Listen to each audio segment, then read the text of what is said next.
শ্রীকৃষ্ণ চৈতন্য প্রভু জীবে দয়া করি, সপার্ষদস্য ধাম সহয়াবতরি। মহাপ্রভু কত বছর পর, ব্রহ্মার কত বছর পর একদিনে, ব্রহ্মার একদিনে কত বছর পর মহাপ্রভু অবতীর্ণ হন। এটা দিস ওয়াজ দ্য হোমওয়ার্ক।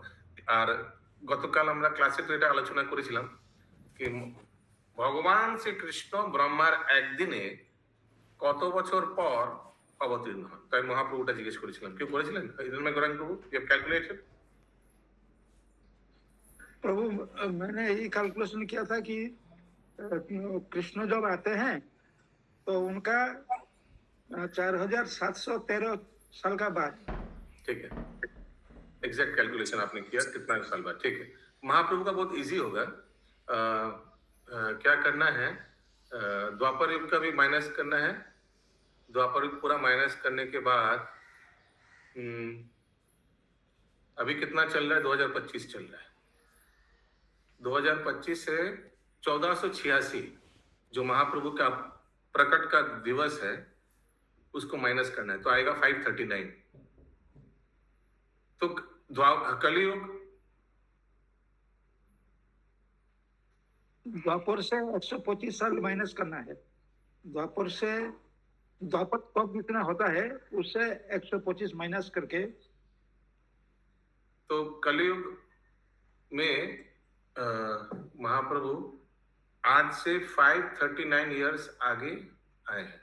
तो आज तक कलयुग का कितना उम्र हो गया एग्जैक्ट वो कल बता रहे थे ना पंकज मिश्र वजीश को, कलयुग का इतना साल हो गया। प्रभु आपने कल बताया था हम लोग को फॉर्मूला 864000 माइनस 125 माइनस 539, ये कल आपने बताया था हम लोग को। अच्छा, कल महाप्रभु का बताया था क्या? कल शायद हाँ, जी जी जी जी, चैतन्य महाप्रभु का अपीयरेंस आपने बताया था कल, ये कि ये फॉर्मूला है। आपने कहा था फाइंड आउट करो एग्जैक्ट कितना आ रहा है। हाँ, तो महाप्रभु का वही ब्रह्मा का एक दिन में 7वें मनवंतर का 28वां चतुर्युग में, कलयुग में गौरांग महाप्रभु प्रारंभ में अवतरण होते हैं, और उसी कलयुग में कृष्णचंद्र भगवान द्वापर युग के अंत में अवतरण होते हैं। ठीक है, ये बहुत बार हम लोग ने चर्चा किया। आशा करता हूँ कुछ अंदर गया होगा, कुछ ज्यादा आशा करना ठीक नहीं होगा। ओके, तो हम लोग आज 12 नंबर श्लोक से कंटिन्यू करेंगे। कल 11 तक हो गया था। 11 में हम लोग ने देखा कि ये शांत रस जो है वो निष्क्रिय है, इसीलिए उसको इस श्लोक में 11 नंबर श्लोक में शांत रस को नहीं लिया गया, दाश से ही शुरू किया गया, बिकॉज रेसिप्रोकेशन होता है, आदान प्रदान। यस बंकिम प्रभु। ভগবান শ্রীকৃষ্ণ প্রকট হলো 125 বছর, তাহলে আর দাপর যুগ হচ্ছে 8,64,000 বছর, সেখান থেকে মাইনাস করতে হবে 125। আর দাপর যুগ শেষ হওয়ার পরে 4,32,000 থেকে আমি যদি 4,32,000 থেকে মহাপ্রভু 540 বছর মাইনাস করলে তার আগে এসেছিল, এই ক্যালকুলেশন হয় না? আরেকবার বলছি, আরেকবার বলছি, বারবার বলতে হবে। 1 মিনিট শুনতে পেয়েছি, কেন আরেকবার বলবেন? আমি তো শুনতে পেয়েছি। আমি যখন বলবো শুনতে পাইনি তখন তো আরেকবার বলবেন। এই যে বললেন 4,32,000 থেকে মাইনাস করলে হয় না, এখানে না 8,64,000, 8,64,000 থেকে 125। আরে ওটা তো বললেন লাস্টে। তারপর তো ভগবান শ্রীকৃষ্ণ ছিলেন তো 125 বছর। এইগুলো তো আমরা পিএইচডি করে ফেলেছি, যেটা বলছেন না এগুলোর পিএইচডি হয়ে গেছে। ওকে, আমার গ্র্যাজুয়েশন হয়নি না। আপনি যেটা বলছিলেন লাস্টে সেটা বলুন, মহাপ্রভুর ব্যাপারে কি বলছিলেন? 4,32,000 থেকে কলিযুগের, হ্যাঁ 4,32,000 থেকে মাইনাস করলে তার আগে উনি জন্মগ্রহণ করেছেন, 4,32,000 মাইনাস, হ্যাঁ 539। কি মাইনাস করবো 4,32,000 থেকে? 539 বছর, 939 তার আগে উনি এসেছেন। হ্যাঁ 539 মাইনাস করলে 4,32,000 আগে উনি জন্মগ্রহণ করেছেন, first from the beginning of the কলিযুগ। 4,32,000 হচ্ছে কলিযুগের একটি কলিযুগের আয়ু। তার থেকে মাইনাস রাইট। প্রারম্ভে এসছে। হ্যাঁ, আপনি তার আগে তো উনি এসছেন আমাদের, সরি 5,000 বছর আমাদের মাইনাস হয়েছে, 5,000 কত চলে গেছে, সেখান থেকে 539 মানে মাইনাস হয়েছে। এবার তো উল্টো দিলেন তো। এবারে ওই জন্য বলছি, প্রথমে নিজেকে বলুন, তারপর লোককে বলবেন। আর কি हाँ, इसीलिए मैं सबसे निवेदन करूंगा, कुछ बोलने के आगे ना पहले खुद को बोलिए, हाँ, फिर क्लास में बोलिएगा। ये क्लास करेक्शन सेंटर नहीं है कि कुछ बोल देंगे उसको हम रिपेयर करेंगे एक एक करके। हाँ, तो इसीलिए पहले खुद को बोलिए, खुद कन्विंस होइए, फिर सबको कन्विंस कराइए।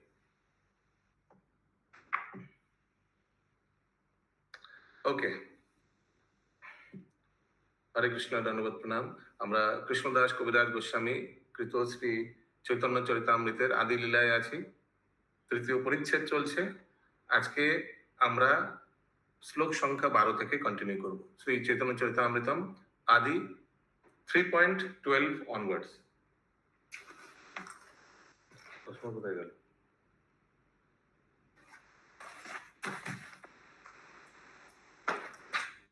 ওকে, শ্লোক। দাস ও সখা পিতা মাতা কান্তগণ লইয়া, দাস সখা পিতা মাতা কান্তাগণ লইয়া, ব্রজে ক্রীড়া করে কৃষ্ণ প্রেমাবিষ্ট হইয়া। ব্রজে ক্রীড়া করে কৃষ্ণ প্রেমাবিষ্ট হইয়া। শ্লোকার্থ। এই দিব্য প্রেমে মগ্ন হয়ে ভগবান শ্রীকৃষ্ণ ব্রজে তার দাস, সখা, পিতামাতা ও প্রেয়সীদের সঙ্গে লীলা বিলাস করেন।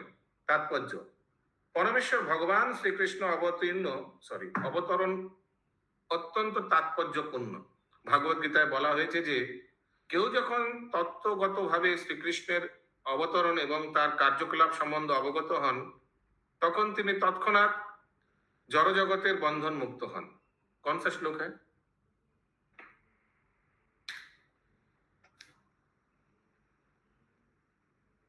कौन सा श्लोक है? इतना सिंपल श्लोक बताइए जल्दी। यस, महामंजरी माता जी।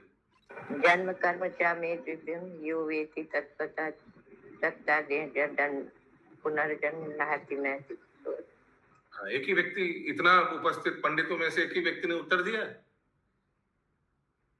फिर से पढ़ रहा हूं, पढ़ के तो समझ आ जाना चाहिए कौन सा श्लोक है। भगवत गीताয় বলা হয়েছে যে কেউ যখন তত্ত্বগতভাবে শ্রীকৃষ্ণের অবতরণ এবং তার কার্যকলাপ সম্বন্ধে অবগত হন, তখন তিনি তৎক্ষণাৎ জড়জগতের বন্ধন মুক্ত হন। এভাবেই তার বর্তমান জড়দেহ ত্যাগ করে মুক্তি লাভ করার পর জন্ম মৃত্যু সমন্বিত এই জড়জগতে তাকে আর ফিরে আসতে হয় না। পক্ষান্তরে যথাযথভাবে শ্রীকৃষ্ণকে জানা হলে হৃদয় পূর্ণতা প্রাপ্ত হয়। জড়জগতের অস্তিত্ব অপূর্ণ।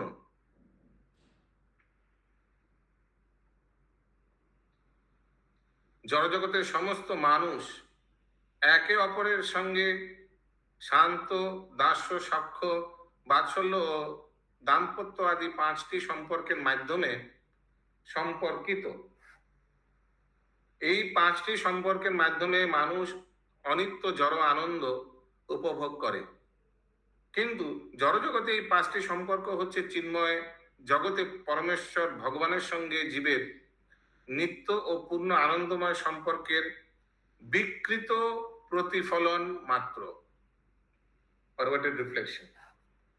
পরমেশ্বর ভগবান শ্রীকৃষ্ণ তার সঙ্গে জীবের সেই নিত্য সম্পর্কে পুনরুজ্জীবিত, রিস্টাবলিশ দ্য লস্ট রিলেশন করার জন্য এই জড়জগতে অবতরণ করেন।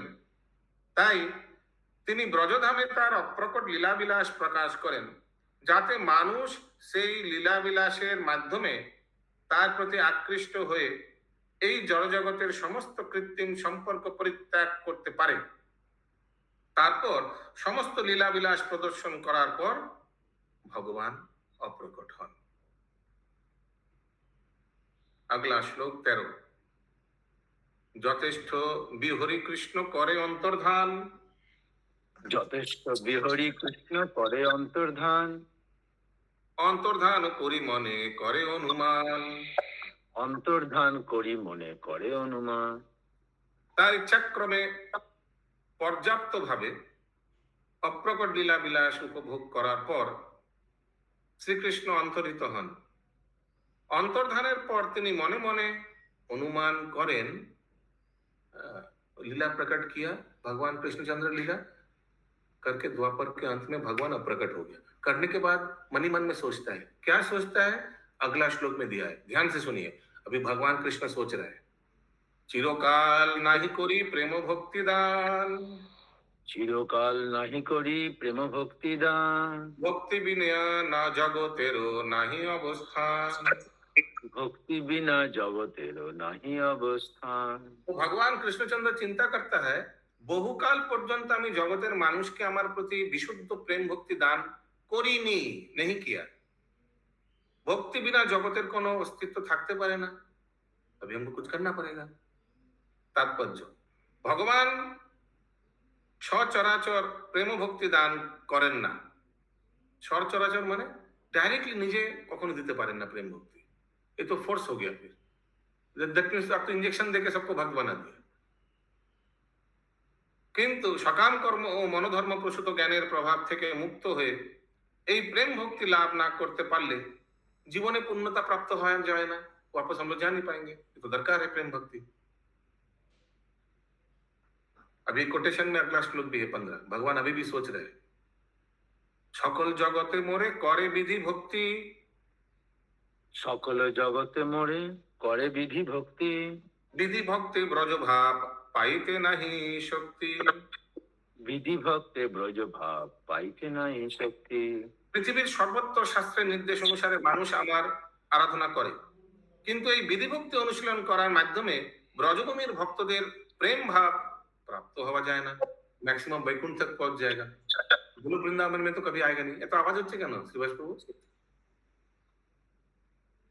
तो भगवान सोच में पड़ गया, मैक्सिमम जितना भी शास्त्र है सब व्यक्ति को वैकुंठ तक ले जा सकता है, लेकिन वैकुंठ के सर्वोच्च लोक जो गोलोक वृंदावन जहाँ कृष्ण प्रेम का आदान प्रदान होता है, वहां तो नहीं पहुंच पाएगा।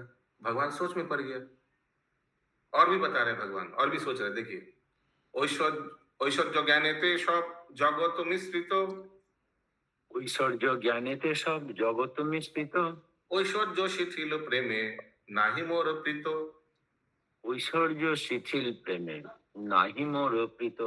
आहा, देखिए, उसके लिए सलोनी माता जी रहना बहुत जरूरी था। उनका वो थोड़ा कॉन्सेप्ट क्लियर हो जाता है ये श्लोक से। আমার ঐশ্বর্য সম্বন্ধে অবগত হওয়ার ফলে সমস্ত জগৎ আমাকে শ্রদ্ধা ও সম্ভ্রমের দৃষ্টিতে দর্শন করে, কিন্তু শ্রদ্ধার প্রভাব শিথিল যে প্রেম তা আমাকে আকৃষ্ট করে না। भगवान को ये raw and reverence, of and reverence ना, करुणा राधा माता जी, ऑ एंड रेवरेंस, ये वाला उनको अच्छा नहीं लगता है।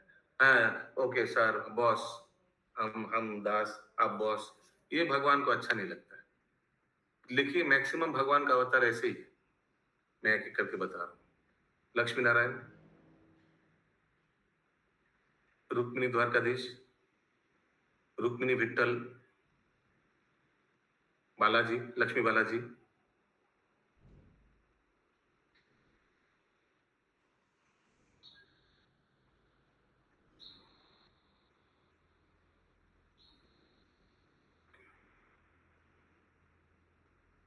साउथ में क्या होगा? सीताराम प्रभु जी, सीताराम। सीताराम भी कुछ, हाँ, कुछ हद तक।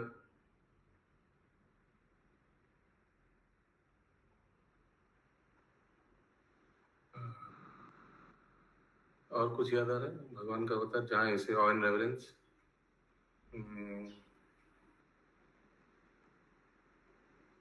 জনাবাই। तो ये सब ऑ एंड रेवरेंस माने हम प्रभु, हम दास, आप गॉड, हम दास, ऐसे ये भगवान को अच्छा नहीं लगता है। सब दासों लोग के साथ हमेशा आदान प्रदान। भगवान चाहते हैं कि कुछ कुछ रोमांच हो। बोले मामगिरी माता जी। हाँ प्रभु, यही जो बता रहे, शिथिल हुई भक्ति मुझे आकृष्ट नहीं करती, तो भगवान को क्यों नहीं आकृष्ट करती? भगवान को तो हम लोग सम्मान से ही सिर झुकाते हैं। जैसे भगवान को ये सम्मान, सोचिए ना, अभी क्या बोले, घर का तो हम वातावरण ये भूलते रहता है। नहीं है कि हम दास से, जब दास से भाव रहेगा तो सम्मान होगा ही ना भगवान के। हाँ हाँ, उसका उत्तर दे रहा हूँ। सोचिए, जज साहब घर में और जज साहब कोर्ट में, प्रभुपाद ये उदाहरण देते हैं ना, कोर्ट में सब जज साहब को सर सर सर सर, मोहरी, सब लॉयर, लेकिन वही जज साहब जब घर पे आता है, उनका पोता पोती उनका कंधे पे चढ़ जाता है, वो उनको घोड़ा बनाकर पूरा घर घुमाता है है ना, और फिर उनको चुंबन करता है पोता पोती। हाँ, और तो जज साहब कहाँ ज्यादा कंफर्टेबल है, आप खुद बताइए। यहाँ तो कोई उसको सर बॉस ऐसा कुछ नहीं बोलता है। तो जज साहब कहाँ ज्यादा खुशी है, ये एक वकील ही बोल पाएगा। हाँ, बंकिम प्रभु बोलो। জনাবাই या कुंडली के साथ जो रिलेशन है, नाम दे সেটার কথা বলুন। घर पे ज्यादा गुस्सा। एब्सोल्युटली, क्योंकि घर पे ऐसे आदान प्रदान सबको अच्छा लगता है। He feels हाँ, तो पुंडलिक तो जनाबाई के घर में आके तो बैठ के तो वो आटा पीसता था, इधर रिलेशन है। পাণ্ডিত্যের ডিসপ্লে করতে করতে আপনার বয়স চলে যাবে। যেটা যেটা চর্চা চলছে সেটা বলুন না স্যার।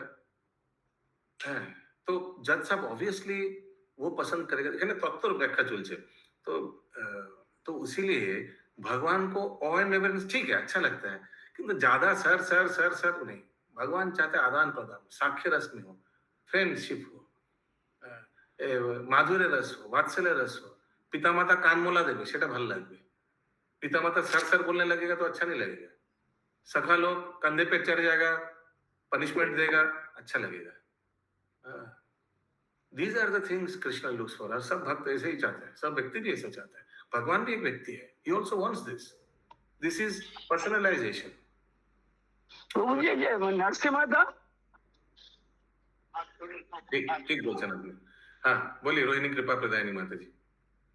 हरे कृष्णा प्रभु जी, इसीलिए भगवान ने सारे अवतारों में ऐश्वर्य दिखाए हैं, पर कृष्ण अवतार में एकदम वो बालक की तरह गोपियों की मध्य रहकर अपना आदान प्रदान किया, वो उन्हें प्रसन्नता देती थी। एकदम हम लोग कुछ दिन आगे गोलोक वृंदावन गोप कुमार का ये बृहद भागवतामृतम में पढ़ रहा था ना, कि गोप कुमार चिंतित हो गया। उनको गोप कुमार बोल रहे हैं, हमको दुखी लग रहा है कि उन भक्तों के लिए जो वैकुंठ में रहता है। याद है ये श्लोक आया था कि हमको दुख लगता है कि उन वैकुंठ में वाले भक्त लोग को, कि हमको उनसे कभी कभी मिलते भी हैं, हमको बहुत खराब लगता है। क्यों? अरे बेचारा लोग क्या चीज से वंचित हो गया।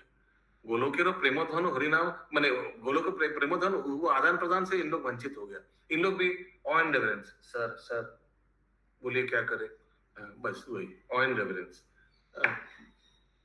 इंद्राणी माता जी। হরে কৃষ্ণ বলছি, সাদর প্রণাম। আর একটা উদাহরণ আছে যে ধরুন কৃষ্ণ মাথা ব্যথা হয়েছে, এবার বলছে কি করবে, সবাই বলছে ওরে বাবা কি যে পায়ের ধুলো লাগবে, কেউ দেবে না, একমাত্র গোপীরাই দেবে। বলে যে কি লাগবে বলো, কৃষ্ণের মাথা ব্যথা আমি দিয়ে দিচ্ছি, ওরা এসব চিন্তা করবে না। এটা হচ্ছে একদম একদম আপনি কোন বৈকুণ্ঠ का वेरी गुड एग्जांपल, বৈকুণ্ঠের কোন ভক্তকে বলুন এই চরণ ধুলটা দিন তো, দেবে দেবে? কখনো দেবে না, नहीं, कभी नहीं देंगे। कभी नहीं देगा। बोले हमारा तो बैंड बच जाएगा फिर यही बोलेगा। हाँ, वो तो दे तो देंगे, ठीक है, फिर इसके बाद मेरा क्या होगा? देखिए इतना सोच है, तो यही है समर्पण। या सत्यमा माता जी। ये द्वापर युग की बात हुई ना, तो इस युग में तो हम लोग भगवान को तो सम्मान करेंगे और उनको अपने आप को तो दास समझेंगे ना प्रभु। करेक्ट। तो अभी प्रोसेस क्या है, वो स्तर तक पहुंचने का प्रोसेस क्या है, वो प्रभुपाद जी ने बताया। ये बहुत सिंपल है। जो पहले जो हम लोग उसीलिए 3 स्तर में भजन कीर्तन यूजुअली होता है। पहले क्या, आउट ऑफ फियर, जो एकदम निम्न एकदम बिगिनर्स के लिए आउट ऑफ फियर। तो जब हम लोग भक्ति वृक्ष क्लास शुरू करते लोग आता है, उसीलिए सोचिए ना, कोई अगर घर में मर जाता है तो उसके बाद क्या किया जाता है, गरुड़ पुराण पढ़ाया जाता है ना? सही बोल रहा हूं ना? क्यों? हाँ, तो लोग को डरा के, भाई गरुड़ पुराण पढ़ेगा तो ये नहीं, ऐसा होगा, ये होगा, ये पूरा माने कहा नरक का वर्णन है ना, उसमें बहुत ये देखो ये करेगा, तुम ऐसा करोगे तो ये होगा, ऐसे डरा के पूरा गरुड़ पुराण पूरा डरा हुआ है लोगों को डराने का। क्यों? ऐ देखो क्या हो गया मेरे घर पे, तुम भी ऐसा होगा गति, भक्ति में लगो। तो भक्ति शुरू होता है out of fear, for near, एकदम न्यू फाइट, एकदम निम्न भक्त माने एकदम नवा नवा भक्तों के लिए। लेकिन वही फियर फियर करते करते जब वो लग जाता है सेवा में, तो फिर भक्ति होता है out of second stage. Ashok Prabhu ध्यान से सुनिए, out of habit, out of अभ्यास। एक मोनोटनी हो जाता है। डेली सुबह उठ के जप करना है, चांदनी मंगल, सुबह उठ के मंगल आरती करना है, सुबह उठ के ठाकुर जी को भोग लगाना है, ये एक हैबिट जैसा हो जाता है। आउट ऑफ ड्यूटी इसको बोलता है। पहला स्टेज क्या है? Out of fear. Second stage out of duty. नहीं, भगवान को भोग लगाना चाहिए, भगवान खाता है, भगवान हमको भी खाते हैं, भूख लगता है, उनको भी भोग लगाना चाहिए, उनको आरती करना चाहिए, उनको उनका नाम जप करना चाहिए 17 से 28 बार। हो गया, बात सलाम, 17 से 28 बार जप हो गया, नाम ले लिया। ऐसे ही होता है ना हम लोग का भी। उफ, ये देखो 16 माला शेष हो गया, कब खत्म होगा? उफ, दिस इज व्हाई। ऐसा क्यों होता है? क्योंकि आउट ऑफ ड्यूटी करते हैं हम लोग, आउट ऑफ ड्यूटी। लेकिन ये करते करते करते करते करते करते करते करते करते करते करते एक समय आएगा जब इतना शुद्धिकरण होगा हमारा स्थूल शरीर का, अशोक प्रभु, और हमारा चिन्मय शरीर, और हमारा ये। आपका कितना माला हुआ अशोक प्रभु अभी तक? जब अभी नहीं कर पाए, एक माला भी नहीं हुआ और आप क्लास में सो रहे? कम से कम 16 माला हो गया, मंगल आरती हो गया, फिर क्लास में सो रहे, फिर भी थोड़ा समझ में आ रहा है। तो क्या बोल रहा था? हाँ, तो ऐसी विधि भक्ति पालन करते करते करते करते व्यक्ति को एक समय आएगा जब वो कोई वृंदावन के, ये नेचुरली आएगा, कोई एक साधु, कोई एक भक्त को अनुकरण करते करते वो उस अपना सिद्ध प्रणाली स्टेज में पहुंच जाएगा। सिद्ध प्रणाली स्टेज क्या है? वही उसका स्वरूप जो भगवान के चिन्मय धाम में है, वो स्टेज में पहुंच जाएगा 100%। दिस इज द प्रोसेस, ये नेचुरल प्रोसेस है। पहुंच जाएगा, यानी कोई अगर भगवान को, भगवान के धाम में कीर्तन करते, भगवान के सामने कीर्तनिया है, तो उस स्टेज में पहुंच जाएगा, उसको पता चल जाएगा कि मैं कौन। ये है नेचुरली व्यक्ति को अपना पोजीशन वापस मिलना। ये दिस इज नेचुरल प्रोसेस। पहले साधन भक्ति या वैधि भक्ति करते करते व्यक्ति अपना रागानुगा स्तर पे पहुंच जाएगा। इसमें कोई शॉर्टकट है नहीं, और ये एकमात्र रास्ता है। हालांकि बहुत अलग अलग गड़बड़ वाला साधु बोलेगा कि हम डायरेक्ट तुमको वहीं जाकर पहुंचा देंगे, इतना साल क्यों वेस्ट करोगे हरि नाम जप करने में, हम डायरेक्ट तुमको बता दे रहे तुम कौन है। वो बकवास है सब। यीशु मना करेंगे माता जी। प्रभु जी, जब तक सिद्ध प्रणाली स्टेज पे नहीं पहुंचते, जब तक, तब तक क्या भगवान का धाम नहीं मिलेगा? जैसे प्रभुपाद तो बोलते हैं ना कि 1 मिनट, भगवान के धाम जाने के लिए 1 मिनट लगता है। तो वो 1 मिनट के पीछे तो बहुत हिस्ट्री है, बहुत कंडीशन अप्लाई है ना। सुनने में 1 मिनट लगता है, 1 मोमेंट, लेकिन 1 मोमेंट के पीछे कितना पापर बिल्ला व्यक्ति, वो तो देखना पड़ेगा। प्रभु, अगर सिद्ध प्रणाली स्टेज पे नहीं पहुंचे और भगवान का नाम अंत समय में मुंह पे आ गया, प्रणाली स्टेज तो ऐसा नहीं है कि रातों रात पहुंच जाते हैं व्यक्ति। ऐसे ओवरनाइट नहीं है कि आज हमको पता चल गया मैं कौन हूँ, ऐसा तो नहीं। वो आस्ते आस्ते भक्ति भजन, हाँ, वो तो बहुत टाइम, मतलब उसमें भगवान की भक्ति। मैं एग्जांपल जैसे दिया, वो कीर्तनिया थे भगवान के धाम में। जैसे फॉर एग्जांपल तुकाराम, मैं एक उदाहरण दे रहा हूँ। सारा जीवन तो वो प्रसिद्ध है कीर्तन के लिए विठल जी के सामने। उनका एक एक भजन सूरदास प्रसिद्ध है।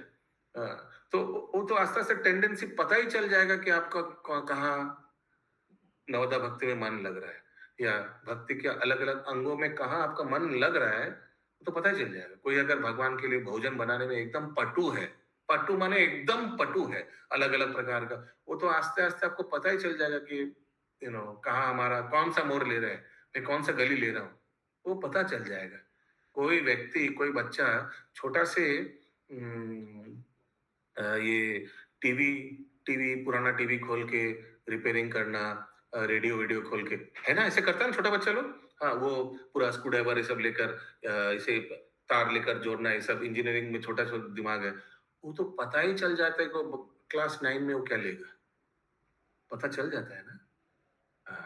तो कौन सा मोड़ लेंगे आपका वो सिद्ध प्रणाली का, एक रात में अचानक पड़ गया मैं भगवान का कीर्तन, ऐसा तो नहीं होता है। It is a gradual process, ये बोलना चाह रहा। ओके, कहाँ से कहाँ चले गए, वापस आते हैं। हाँ, বঙ্কিম প্রভু অনেকক্ষণ ধরে হাতটা উঠিয়ে রেখেছেন, বলুন। হ্যাঁ, একদিন হচ্ছে প্রথম আমাদের অনুশীলন, তারপরে সম্বন্ধ, তারপরে ডিউটি বাড়ে। প্রথম অনুশীলনের মাধ্যমে ক্যাজুয়ালি করতে করতে সম্বন্ধ জুড়ে যায় ভগবানের সঙ্গে, এবং সম্বন্ধে যখন জুড়ে যায় তখন ডিউটি বেড়ে যায় যে আমাকে এইটা করতে হবে। 1 নম্বর। 2 নম্বর হচ্ছে যেটা মানে মান্ধাতা, রাজা মান্ধাতা মাত্র 3 মুহূর্ত পেয়েছিল ভগবানকে। ও যখন জানলো যে আমি 3 মুহূর্তে মারা যাব, 3 মুহূর্তেও উনি ভগবানকে পেয়ে গেছিলেন। হরে কৃষ্ণ বাবু। थर्ड स्टेज बोला ड्यूटी। अभी हमने बोला duty, out of duty second stage, out of natural is third stage. কি বলি ইন্দ্রাণী মাতাজি, বলুন। তাহলে আমার বলাটা পুরো ভুল হয়ে গেল। উনি তো অন্য কিছু বলে ছেড়ে দিলেন, আমি কি করবো, আমার কিছু মাথায় আসে না। বলতে দিলেও ভয় পাই। অনুশীলন ছাড়া সম্বন্ধ হবে কি করে? मैंने I don't know what to do. बोलने में भी खराब, दिल्ली के लड्डू जैसा हो गया। बोलने में भी खराब लगता है और नहीं बोलेंगे तो इतना देर से हाथ खराब हुआ है, वो भी खराब लगता है। क्या करें, हमको कुछ समझ नहीं आता है।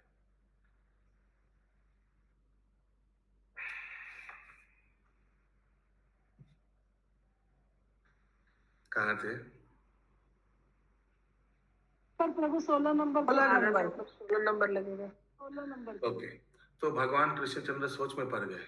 क्या सोच में पड़ गए कि व्यक्ति तो हम लोग को हमारे विधि अनुसार भजन कीर्तन करेगा, ठीक है, लेकिन वो प्रेम भक्ति तो मैंने बहुत दिन नहीं दिया, ऐसा लिखा हुआ है श्लोक में। देखिए 14 नंबर श्लोक में दिया हुआ है, বহুকাল পর্যন্ত আমি জগতের মানুষকে আমার প্রতি বিশুদ্ধ প্রেম ভক্তি দান করি। বহুকাल পর্যন্ত, इसका मतलब आगे भी दिया है, लेकिन बहुत टाइम चला गया, नहीं दिया। आगे भी गौरांग महाप्रभु के अवतार में दिया है, लेकिन अभी बहुत टाइम बीत गया। अभी हमको फिर से लेना पड़ेगा कि हिरण्मय गौरांग प्रभु ना ना ना ना बोल सके ना।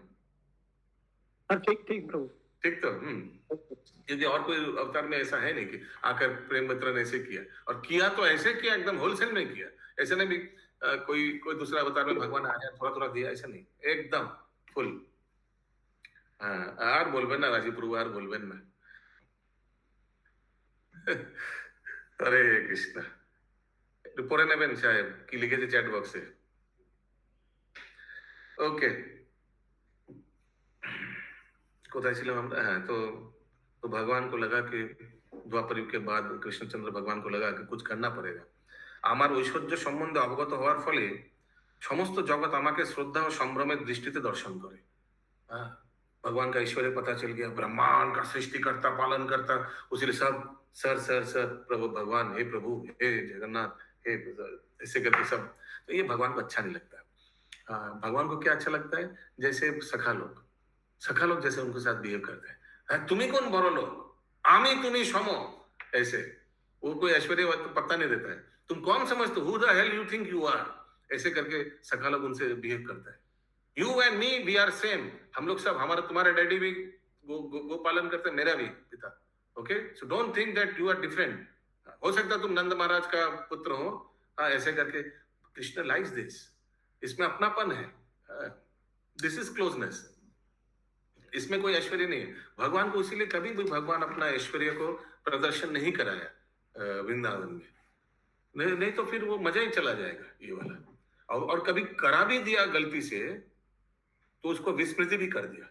जैसे यशोदा माँ को दिखा दिया था विश्वरूप मुंह के अंदर में, नहीं सॉरी, यशोदा माँ को वो दिखा कि मुंह के अंदर मिट्टी जब खाया था, वो वाला मिट्टी जब खाया तो देखा कि मिट्टी के अंदर में देखा कि कोटि कोटि ब्रह्मांड देख के तो यशोदा माँ पूरा चक्कर आने लग गया। और यशोदा माँ खुद को भी देखा, यशोदा माँ ने देखा कि इतना कोटि कोटि ब्रह्मांडों में एक ब्रह्मांड के अंदर में यशोदा माँ मुंह के अंदर में देख रहे। Can you imagine?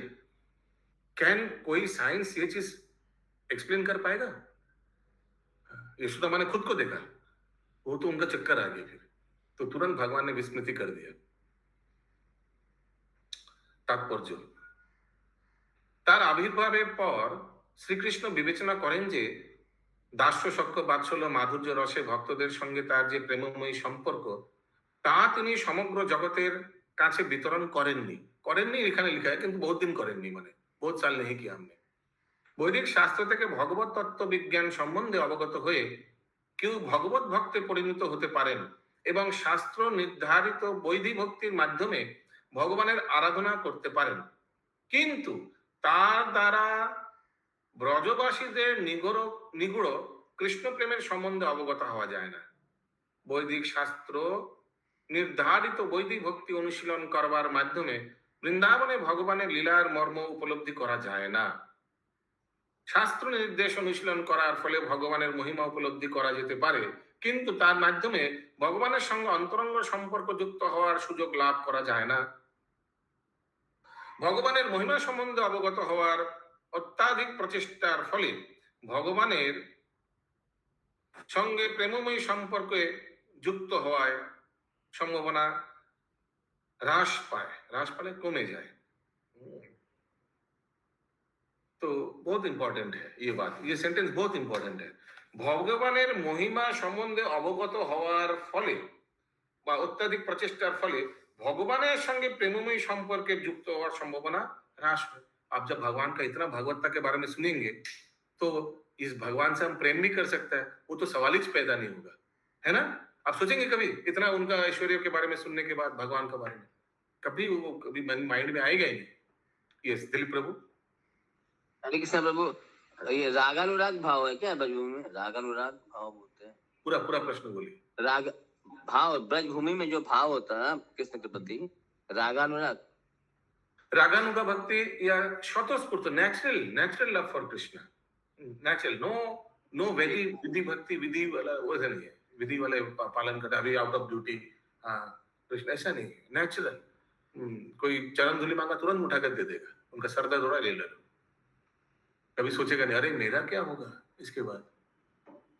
ভগবানের সঙ্গে ভক্তের এই প্রেমময়ী সম্পর্ক সম্বন্ধে শিক্ষাদান করার জন্য ভগবান শ্রীকৃষ্ণ শ্রী চৈতন্য महाप्रभु रूपे अवतीर्ण होते मनस्थ करें, नहीं हमको फिर से महाप्रभु बन के आना पड़ेगा, कृष्ण प्रेम वितरण करना पड़ेगा, ऐसे उन्होंने निर्णय लिया। क्लियर। अगला श्लोक। ऐश्वर्य ज्ञाने विधि भजन करिया, ঐশ্বর্য জ্ঞানে বিধি ভজন করিয়া, বৈকুণ্ঠকে যায় চতুর্বিধ মুক্তি পাইয়া, বৈকুণ্ঠকে যায় চতুর্বিধ মুক্তি পাইয়া। कितना क्लियर होगा देखिए इस श्लोक में। भगवान वही सोच रहे, अभी भी भगवान सोच रहे हैं ये सब। সম্ভ্রম ও শ্রদ্ধা সহকারে বৈদিক ভক্তির অনুশীলন করে ভক্ত 4 প্রকার মুক্তি প্রাপ্ত হয়ে বৈকুণ্ঠে গমন করে। ठीक है शुभंकरी राधा माता जी, भगवान सोच रहे ऐसे कि विधि भक्ति करके तो सारूप्य, शाष्टी, सालोक्य, सामीप्य, ये 4 प्रकार का ही मिलेगा, क्या फायदा है वैकुंठ में जाके पड़ा रहेगा, हमारा गोलोक वृंदावन में तो नहीं आ पाएगा। ये इंद्राणी माता जी।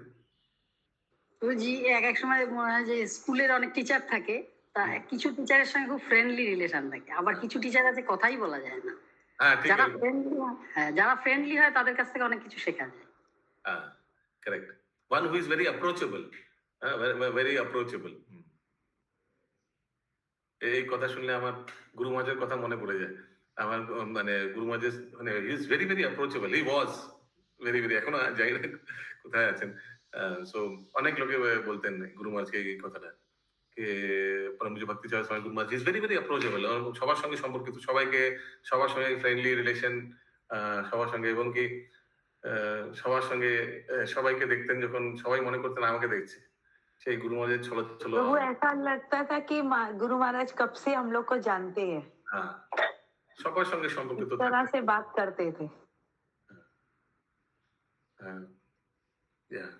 गुरु महाराज को प्रभु जी, गुरु महाराज है। ওকে, আগলা শ্লোক 18 নম্বর। এই দেখুন এখনো বলছি এই 4টে সম্পর্কিত, এই চারটে জিনিস পেয়ে ও বৈকুণ্ঠে পড়ে থাকবে, কিন্তু কি 4টে? 18 নম্বর শ্লোক। শাস্তি সারূপ্য আর সামীপ্য সালোক্য, শাস্তি সারূপ্য আর সামীপ্য সালোক্য, সায়ুজ্য না লয় ভক্ত যাতে ব্রহ্ম ঐক্য, सायुज्य नालय भक्त जाते ब्रह्म ऐक्य। तो ये तो हम लोग को मालूम है अशोक प्रभु कि कभी भी शुद्ध भक्त ये सायुज्य मुक्ति यानी ब्रह्म में विलीन होना, भगवान में विलीन होना, ये सब बेकार भक्त ये सब कभी मानता नहीं है। मानता है कभी ऐसा मुक्ति? तब भी नहीं मानता है। ध्येयमानम न घृणन्ति, घृणा करते हो, ध्येयमानम न घृणन्ति, बिना मत सेवनम जया, ऐसा चाहता है कि वो हमेशा सेवा करे। विलीन में होकर क्या करेगा? ब्रह्म ज्योति में विलीन हो जाएगा, उसमें सेवा है? कुछ नहीं करेगा, ऐसे करके बैठा रहेगा चुपचाप। এই চার প্রকার মুক্তি হচ্ছে শাস্তি, ভগবানের মতো ঐশ্বর্য লাভ করা, সারূপ্য, ভগবানের মতো রূপ প্রাপ্ত হওয়া, সামীপ্য, ভগবানের পার্শ্বদত্ত লাভ করা, এবং সালোক্য, ভগবানের লোকে বাস করা। ভক্তরা কখনো সাহায্য মুক্তি গ্রহণ করেন না, কেননা তা হলে ব্রহ্মের সঙ্গে একীভূত হয়ে যেতে হয়। তাৎপর্য: শাস্ত্র নির্দেশিত বিধি অনুসারে ভক্তিযোগ অনুশীলন করার মাধ্যমে এই 4 রকমের মুক্তি লাভ হয়। কিন্তু যদিও ভক্তরা শাস্তি, সারূপ্য, সামীপ্য ও সালোক্য মুক্তি লাভ করতে পারেন, কিন্তু তারা কখনোই এই ধরনের মুক্তি আকাঙ্ক্ষা করে না, কারণ ভক্ত ভগবানের সেবা করেই সম্পূর্ণভাবে সন্তুষ্টি থাকেন। পঞ্চবিধ মুক্তির পঞ্চম মুক্তি সায়ুজ্য বৈদিক ভক্তি অনুশীলনকারী ভক্তরা কখনো গ্রহণ করেন না। সায়ুজ্য মুক্তি বা পরমেশ্বর ভগবানের দেহ নির্গত রশ্মিচ্ছটা ব্রহ্মজ্যোতিতে লীন হয়ে যাওয়ার আকাঙ্ক্ষা কেবল নির্বিশেষে বাদীরাই করে থাকে। ভক্ত কখনো সায়ুজ্য মুক্তি গ্রহণ করেন না। ক্লিয়ার? এখানে রহিল গ্রন্থ অমৃত লহরী, বদন ভরিয়া সবে বল হরি হরি।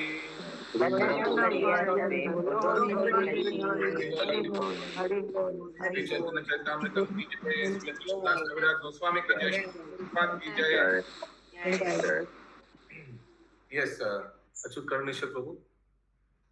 हरे कृष्ण प्रभु, सायुज्य मुक्ति होता है वास्तव में, लेकिन नहीं होता है, एक तो होता है सायुज्य मुक्ति। देखिए यहाँ जो बताया गया है ये ब्रह्म सायुज्य बताया गया है, यानी ब्रह्म में विलीन हो जाना होता है। ब्रह्म ज्योति में विलीन होकर चुपचाप बैठे रहिए हजारों साल डॉट बन के ब्रह्मानंद अनुभव करिए, एकदम शांति शांति, लेकिन कोई सेवा नहीं होता। इसीलिए ये श्लोक आता है, ये सालोक्य शास्त्री सामीप्य सारूप्यम कथमत्तुत धीयमानं न गृह्णन्ति विना मत सेवनम जना। ईशद भक्ति रसामृत सिंधु का श्लोक है। ये 4 प्रकार का ये सब घृणा करते हैं, घृणा करते भक्त लोग। ईश्वर साहित्य जो होता है वो तो होता ही नहीं है एक्चुअली। तो वही बोले हम प्रभु कि ब्रह्म तो मतलब भगवान को ब्रह्म कहा गया है। नहीं प्रभु, इतना साल से हम लोग कर रहे हैं ये चीज। ब्रह्म साहित्य माने ब्रह्म ज्योति में विलीन होना। वो तो ब्रह्म ज्योति बात तो अलग ही हो गई, वही लेकिन ब्रह्म साहित्य माने ब्रह्म ज्योति साहित्य, और ईश्वर साहित्य माने ईश्वर में विलीन होना। वो तो कभी होता ही नहीं, उसे कोई कॉन्सेप्ट ही नहीं है। कोई एक व्यक्ति बोलिए जो ईश्वर में विलीन होकर ईश्वर बन गया, बताइए एक तो उदाहरण दीजिए, 2 तो नहीं मांगेंगे।